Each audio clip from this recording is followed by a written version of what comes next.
દાંતીવાડામાં બનાસ બેંકની 67મી વાર્ષિક સાધારણ સભા યોજાઈ। દાંતીવાડા સ્થિત સરદાર કૃષિનગર યુનિવર્સિટીમાં ગુજરાત વિધાનસભાના અધ્યક્ષ શંકરભાઈ ચૌધરીની વર્ચ્યુઅલ ઉપસ્થિતિમાં બનાસ બેંકની 67મી વાર્ષિક સાધારણ સભા યોજાઈ હતી।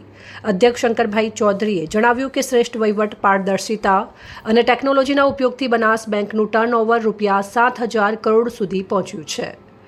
એનપીએમાં નોંધપાત્ર ઘટાડો થયો છે। તેમણે આ સિદ્ધિ બદલ બેંકના ચેરમેન ડાયાભાઈ પિલિયાતર અને નિયામક મંડળને અભિનંદન પાઠવ્યા હતા।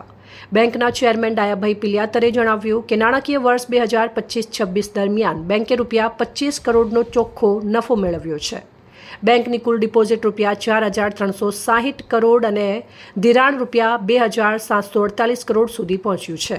સભાસદો માટે 9% ડિવિડન્ડની પણ જાહેરાત કરવામાં આવી હતી। તેમણે વધુમાં જણાવ્યું હતું કે 25,000 પશુપાલક બહેનોને 0% વ્યાજે ₹100 કરોડનું ધિરાણ આપવામાં આવ્યું છે। જિલ્લામાં 140 શાખાઓ, સેવા મંડળીઓ અને 750થી વધુ માઇક્રો એટીએમ દ્વારા બેન્કિંગ સેવાઓ ઉપલબ્ધ કરાવવામાં આવી રહી છે। બાદરપુરા ખાતે આધુનિક કમ્પ્યુટરાઇઝ્ડ ઓફિસ, ટ્રેનિંગ સેન્ટર અને મિની ગેસ્ટ હાઉસનું નિર્માણ કરવામાં આવશે। મંત્રી પ્રવીણભાઈ માળીએ ખેડૂતોને વરસાદી પાણીના સંગ્રહ, ખેત તલાવડી અને વૃક્ષારોપણ દ્વારા પાણીદાર અને લીલોછમ બનાસકાંઠા બનાવવા આહવાન કર્યું હતું। જ્યારે મંત્રી સ્વરૂપજી ઠાકોરે પ્રાકૃતિક ખેતી, જળ સંરક્ષણ અને પર્યાવરણ જાળવણી પર ભાર મૂક્યો હતો।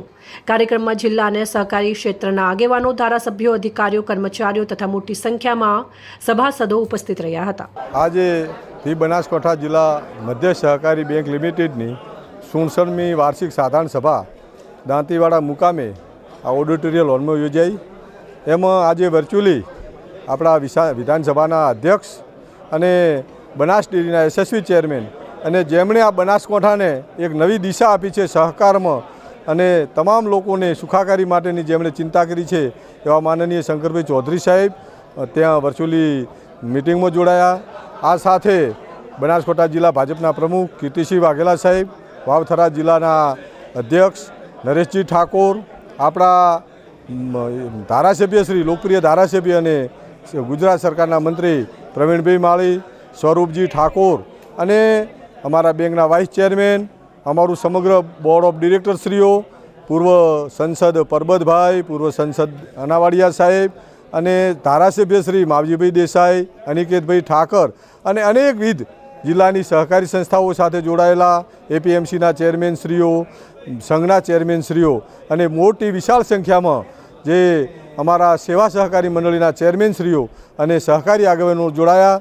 એમનો આપના માધ્યમ વતી પહેલો તો સ્વાગત કરું છું અને આભાર માનું છું। અમારી બેંકે 67 વર્ષમાં બેંકની ડિપોઝિટ 4350 કરોડ, બેંકનું ધિરાણ 2750 કરોડ અને જે લો કોસ્ટ ડિપોઝિટ છે એ પણ 2500 કરોડ ઉપર છે। બેંકે એના સભાસદ મંડળીઓને 9%નું ધિરાણ અને સભાસદોને ભેટ આપવાનું પણ આ સાધારણ સભામાં નિર્ણય કર્યો છે। અને માનનીય અધ્યક્ષ સાહેબે જે માર્ગદર્શન આપ્યું કે આ બેંકનું ગરીબોની મૂડી છે, નાના માણસોની મૂડી છે, એ કાયમી સલામત રહે એના માટે એનપીએ ઘટાડવાનો પણ અમે ઉત્તમ પ્રયાસ કર્યો છે। અને મને જે સાથ સહકાર મારા કાર્યકર દરમિયાન આપ મળ્યો એ બદલ મારા બોર્ડ ઓફ ડિરેક્ટરશ્રીનો, સમગ્ર બૃહદ બનાસકાંઠા જિલ્લાના તમામ ચેરમેન, મંત્રીશ્રી અને સહકારી આગેવાનો આપના માધ્યમ વતી હૃદયપૂર્વક ખૂબ ખૂબ આભાર માનું છું। આ બેંકે આ છેલ્લા 1 વર્ષમાં એનું જે ધંધો છે તે 7,000 કરોડને પાર કર્યો છે એ બદલ મારા સમગ્ર અમારા એમડી શ્રી અને મારા સ્ટાફ મિત્રોને પણ હૃદયપૂર્વકના ખૂબ ખૂબ અભિનંદન પાઠવું છું।